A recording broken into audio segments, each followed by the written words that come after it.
waaw mbokk yi ñu ngi leen di nuyu di remercier bu baax a baax suñu mbokku journalistes yi ci seen teewaay di rek fàttali li waral jotaay bi tey bi ci jiitu mooy déclaration bi nga xam ne moom nañ bëgg a def muy déclaration bi ñu bëgg a def ci ba gannaaw ba présenté nañ leen ñi nga xam ne mooy suñuy candidat yi fas yéene taxawal waa Ndakaaru teewal waa Ndakaaru défendre intérêt waa Ndakaaru foofu liñ fa bëggoon a wax mooy boo leen gisee nguur gu bees bi mu toogee ba léegi juróom-ñaari weer ba léegi daanaka lañ doon yaakaar gisuñu ko mun naa ne yaakaar tas na nit yi suñu doom yi ba léegi ñi ngi jël géej lii nga xam ne mooy ak yelleefu citoyen yi lu jëm ci wàllu marche manifestation daanaka yëf yi féete na boor mun naa ne ñi far ci pouvoir bi fi nekk tey ñoom rek nañuy bàyyi ñu def la ñu war a def daanaka nag moom scandale yi daa gën a yokk gis ngeen ci licenciement yi doomu sénégalais yi nga xam ne doomu réew mi nga xam ne ñoom ñëpp ñi ngi ñàkk seeni liggéey yëf yi nag dem na ba niiru la nga xam ne règlement compte politique la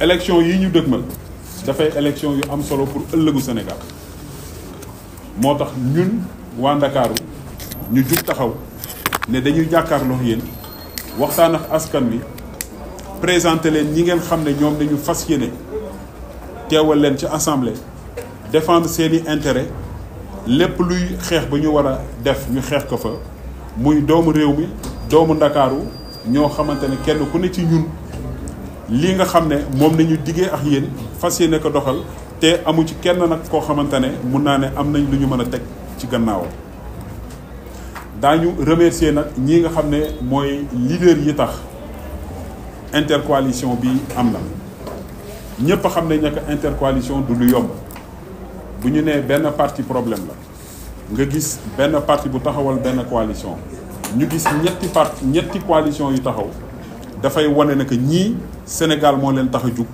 lii moo tax ñu ne nañu seet la nga xam ne bu ñu seet suñu intérêt nañu seet intérêt Sénégal nañu seet intérêt Ndakaaru seet naka ni ñu taxawee kuréel goo xamante ne ëllëg Sénégalais yi danañ ci mën a gis seen bopp.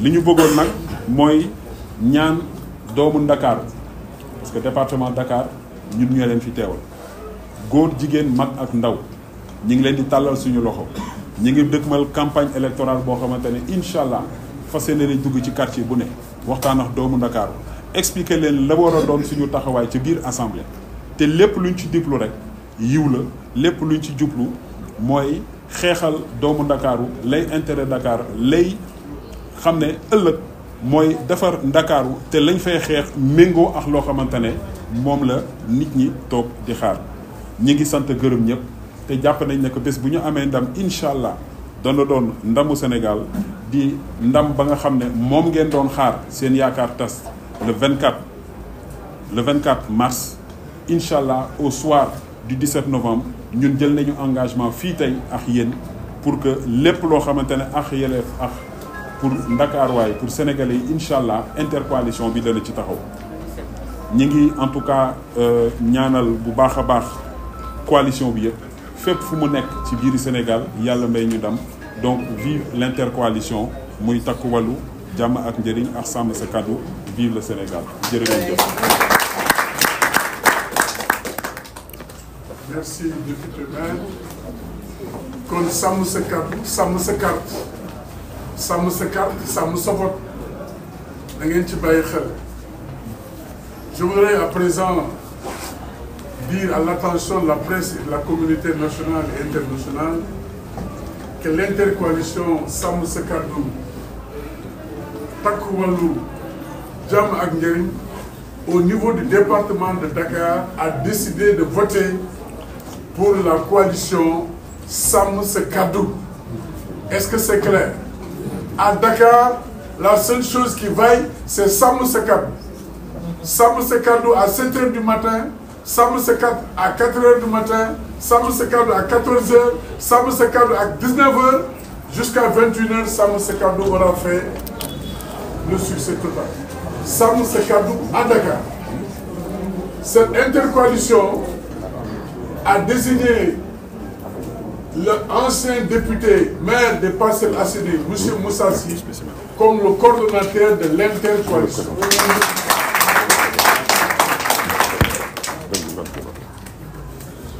Et cette intercoalition a décidé, dans le cadre de ses activités, de se retrouver tout le temps.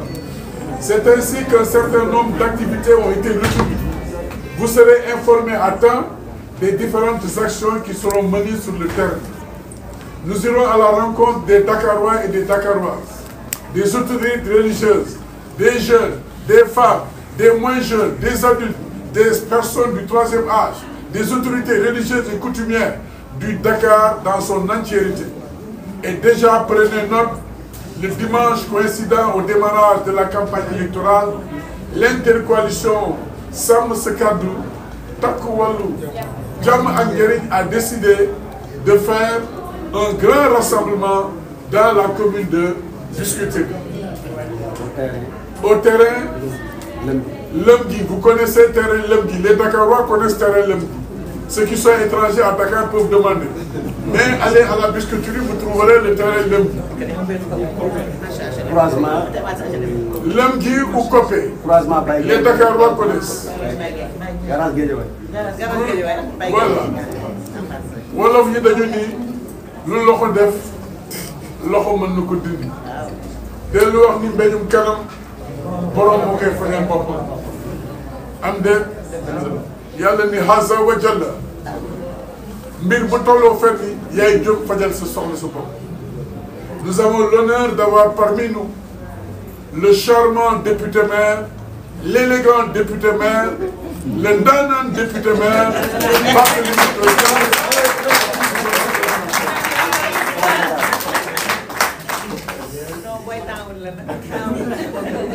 Mais merci cher. Je vais d'abord m'exprimer en français et ensuite m'exprimer en Wolof. Je voudrais d'abord remercier toute la presse nationale et internationale qui a eu à faire le déplacement pour venir couvrir ce point de presse. Et à l'entame de mon propos, saluer toute l'intercoalition qui portera le combat de Dakar. Et surtout interpeller les Dakaroises et Dakarois. Il s'agit d'abord de valeurs et de principes. Au-delà du parti pris, au-delà du militantisme, je rappelle que la politique, ce n'est pas de la religion. La politique, c'est d'abord l'art de vouloir servir son peuple. Mais dans la transparence, dans la vérité et dans la justice sociale.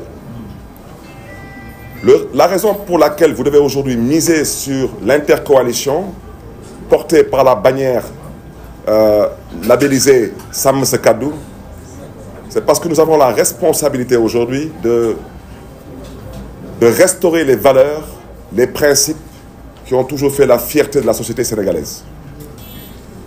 Je ne reviendrai pas sur le cas de Mimi, parce que je pense maintenant qu'il est temps qu'on essaie d'examiner le profil de Mimi. Parce que je pense qu'il y a effectivement une pathologie qui n'a pas été décelée. Je reviendrai dessus plus tard. Pour l'instant, je l'ai appelé Mimi, mais il se peut que je rajoute un autre Mi. Et ça fera Mi. Je vous en parlerai plus tard. Parce que le Mimi, comme vous le savez, le M c'était pour menteur, le I pour incompétent, le M pour la manipulation, et le dernier I c'était pour l'incapabilité. J'ai décidé d'en rajouter un autre Mi, ça sera la maladie imaginaire, qui malheureusement nous a conduit à 83 morts. Je ne rigole pas, ce que je dis est extrêmement sérieux. Quiconque aurait perdu un enfant, un ami ou un voisin sur la base des mensonges de Mimi, vous comprendrez aisément que ces personnes n'ont pas le cœur à rire. C'est la raison pour laquelle nous devons tout faire, si le bon Dieu nous donne demain la victoire à l'Assemblée nationale. Je suis désolé de le dire. Le Coran rejette le mensonge. La Bible rejette le mensonge. au nom de quoi la société sénégalaise doit accepter le mensonge. Et nous sommes une société construite sur la base des religions révélées. Je ne reviendrai même pas sur tous les engagements qui relèvent du mensonge concernant l'emploi des jeunes, la cherté de la vie, la réduction du train de vie de l'État et j'en passe. Aujourd'hui, voici un régime qui est dans un désespoir sans précédent, mais qui continue à vouloir entretenir un discours populiste. Vous comprendrez aisément que quand un pouvoir est assis et bien assis à l'aise, il n'a pas besoin de prendre certains candidats, de les prendre en otage. Comme M. Bougane Gueye Dany qui se trouve actuellement dans les geôles de la prison de Tambacounda en otage. Un pouvoir qui est à l'aise n'a pas besoin d'entretenir la transhumance. C'est eux-mêmes qui hier dénigraient la transhumance. Et je vous invite à regarder aujourd'hui les 3 personnalités les plus importantes de ce pays, voire peut-être même les 4, si on exclut le président de la République et le Premier ministre. Le directeur du cabinet du président de la République, c'est de la transhumance. Le secrétaire général de la présidence de la République, c'est du recyclage. L'envoyé spécial du président de la République, c'est de la transhumance. C'est la raison pour laquelle je disais on a Tata Mimi et Tonton Mimi. Et je peux continuer à vous citer des actes concrets qui ont été posés et qui militent vers une transhumance à une échelle quasi industrielle. Je pense aujourd'hui que le peuple sénégalais, particulièrement le peuple de Dakar, doit voter la liste Sam Sa Kàddu pour plusieurs raisons. Aujourd'hui, leur tête de liste à Dakar, je rappelle que c'est quelqu'un qui est accusé d'un détournement de 5 000 milliards de pots de vin. Et à l'heure où je parle, il n'est pas en mesure d'apporter des éléments qui pourraient prouver le contraire. Je voudrais indiquer aux Dakarois et aux Dakaroises que vous n'avez pas le droit, vous n'avez pas le devoir, et surtout pas, l'histoire ne devrait pas retenir que vous avez donné une immunité parlementaire à une personne qui est accusée d'avoir pris 5 milliards de pots de vin. Et c'est eux qui ont appelé ici au Jubal Jubanti. Je souhaiterais que Dakar comprenne qu'elle a l'histoire avec elle, mais elle a aussi le futur de ce pays avec elle. Et pour le présent, elle a la responsabilité de marquer le coup. Aujourd'hui, vous comprendrez aisément que ceux qui ont appelé à une bonne gouvernance ont toujours décrié certains comportements. Aujourd'hui, on parle des scandales du port, de l'ONAS, de l'Azer, et quelqu'un a décidé de se substituer à la justice pour soi-disant blanchir ses militants et ses partisans. Mais toujours dans la même dynamique, la dynamique du mensonge, de la manipulation et maintenant malheureusement de la maladie imaginaire. Et c'est la raison pour laquelle nous invitons tous les Dakaroises et Dakarois à vraiment voter pour des principes, pour des valeurs. C'est très important. Je rajouterai seulement, chers concitoyens, vous avez la responsabilité de sauver ce pays. Imaginez-vous en 7 mois, je ne parle même pas des emplois promis, je ne parle pas de toutes ces illusions qui n'ont que le mensonge comme soubassement. Depuis qu'ils sont arrivés, le baromètre de l'emploi a chuté de 5,1% par rapport à la lutte contre le chômage. C'est une réalité. Depuis qu'ils sont arrivés, si quelqu'un a eu un emploi entre-temps, à part les militants et les sympathisants du PASTEF, ils n'ont qu'à lever la main. Il n'y en a pas.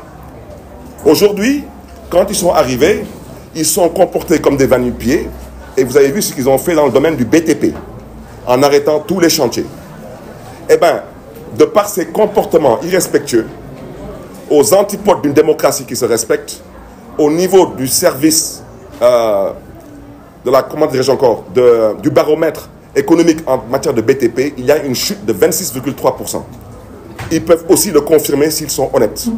Je terminerai par le port. Le port, c'est la perfusion naturelle, la perfusion du gouvernement du Sénégal.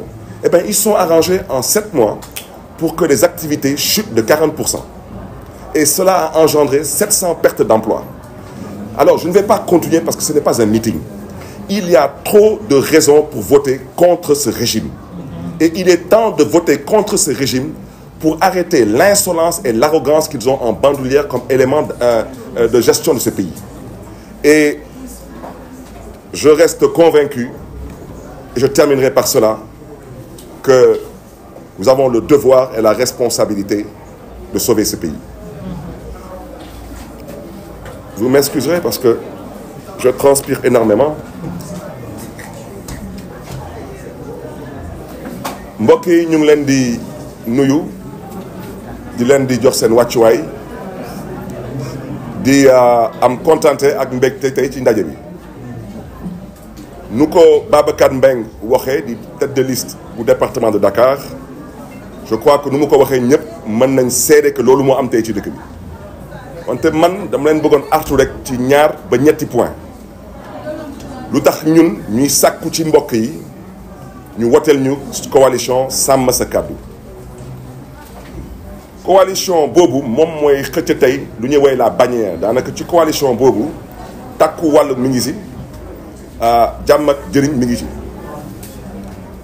noonu nag jàkkaarloo ak benn liste bu fu woote woon jubal ak jubanti tey yéen ñëpp xam ngeen est-ce que tey biir réew mi am na jubal ak jubanti jubal ak jubanti su amoon tey ci biir réew mi du ngeen fi dégg scandalu ONAS du ngeen fi dégg scandalu Azer du ngeen fi dégg scandalu port kon nag seen kilifa mooy ku ma ngénte tuddee ko Mimi moom ci boppam sax amaana dinaa ci yokkaat beneen mi parce que lu ma gëm mooy daanaka nit mën na nekk di dox ay soxloom amaana am na feebar bu mu xamut parce que ba may wootee Mimi am na lu ma leen waxoon man na leen M bi mooy lu tubaab di wooye menteur wolof di ko wooye fenkat I bi mooy lu tubaab di wooye incompétent wolof di ko wooye mënul xamul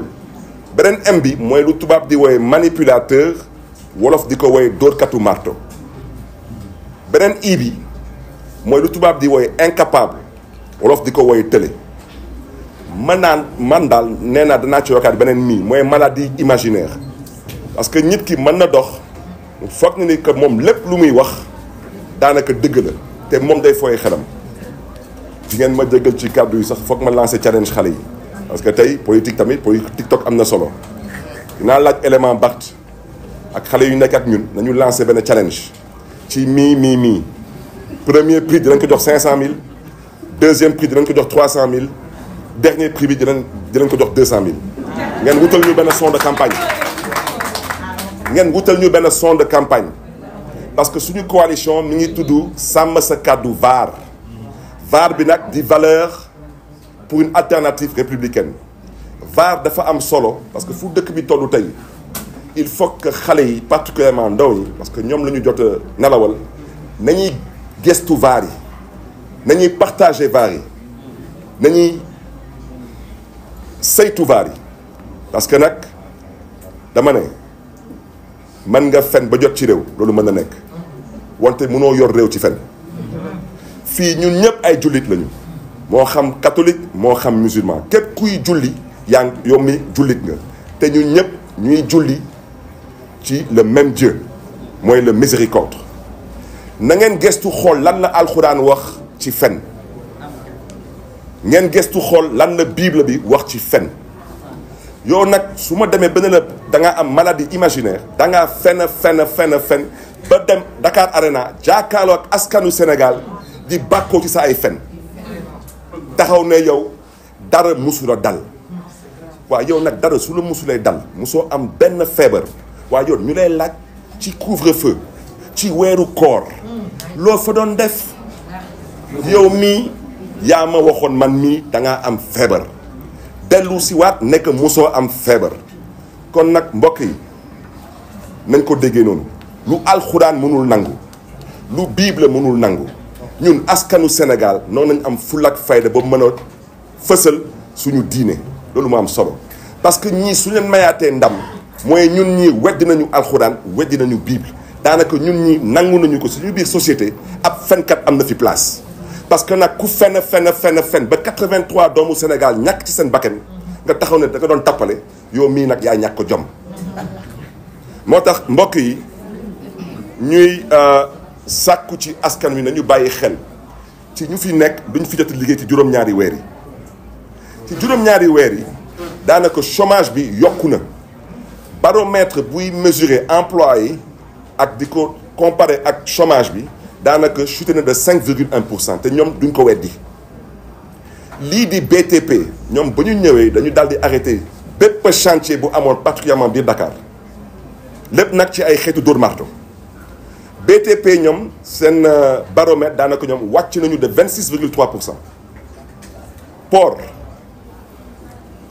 ku fa nekk moom xam naa day jaawale lii di administration ak lii di daanaka taalibeewu benn parti bu ñuy wooye Pastef kooku ci juróom-ñaari weer yi def na kem kattanam ba 40% wu port activités yi wàññeeku Moussa Sy mi ngi nii nekkoon na président conseil d'administration du port bu muy dugal ci xaalis biir Sénégal kenn xamul lu mu toll nga góorgóorlu ba 40% wàññeeku foofu ba ñu daal di fa dàq 700 personnes loolu du lu nga woote woon ba ngay wut ci réew mi du loolu nga diggoon ndaw ñi du loolu nga diggoon askanu Sénégal kon nag mbokk yi bañ a guddal lii di fulla ak fayda mooy pesum kanam borom a koy fajal boppam te soreetul incha allah le 17 novembre 2024 ñuy sàkku ci mbokk yi ci yar ak teggin ci jàmm ak salaam na ngeen woote fulla ak fayda mooy sàmm sa kàddu jërë ngeen jëf mbokk yi.